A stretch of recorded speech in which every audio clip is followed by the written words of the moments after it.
Hi అందరికీ. ఈరోజు రథసప్తమి కదా. అందరికీ రథసప్తమి శుభాకాంక్షలు. నేను ఏదైతే విధంగా పూజ చేశానో మీకు చూపిస్తాను. అంటే నాకు తెలిసిన విధంగా నాకు అనుకూలంగా నేను పూజ చేసుకున్నాను.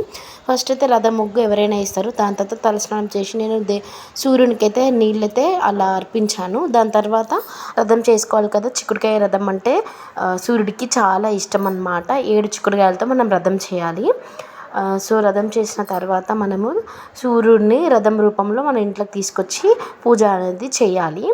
సో ఇందులో చాలా ప్రాసెస్ ఉంటుంది. పొద్దున్న సూర్యోదయంకి ముందే లేచి స్నానాలు చేసి మనకి తమలపాకులైనా లేదంటే జిల్లేడు చెట్టు ఆకులైనా లేదంటే చిక్కుడు ఆకులైనా తెచ్చి తలస్నానం తల మీద పెట్టుకొని తలస్నానం చేయాలంట. నాకైతే దొరకలేదు, నేనైతే చేయలేదు. అలా నార్మల్ తలస్నానం చేశాను. తర్వాత పూజ అనేది చేసేసుకున్నాను అనమాట. నార్మల్గా నేను ఎలా అయితే ఇంట్లో దీపం పెడతానో అలానే. కాకపోతే ఏంటంటే ఈరోజు మనకి రథం అయితే ఉన్నదన్నమాట. సో ఈ రథం అంటే సూర్యుడికి చాలా ఇష్టం అంట.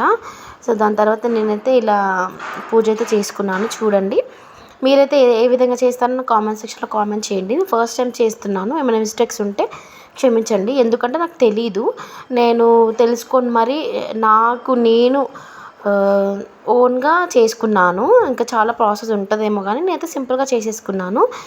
దాని తర్వాత నాకు ఏం చేయాలో దాని తర్వాత ఏమీ తెలీదు.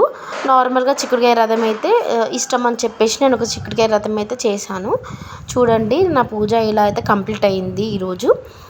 ఇంకా మీరు ఎలా చేసుకున్నారో నా కామెంట్ సెక్షన్లో కామెంట్ చేయండి. నా రథసప్తమి పూజ ఇలా కంప్లీట్ అయింది. అంతేనండి. చూడండి ఎంత చక్కగా ఉందో, నాకైతే చాలా బాగా నచ్చింది. ఫైనల్ లుక్ అయితే ఇలా ఉందన్నమాట. తెలియని వైబ్రేషన్స్ అండి, చాలా బాగా అనిపించింది నాకు. నేను తులసి కోట దగ్గర కూడా దీపం అయితే పెట్టాను, మీరు చూడండి. అలా తులసమ్మ కోట దగ్గర కూడా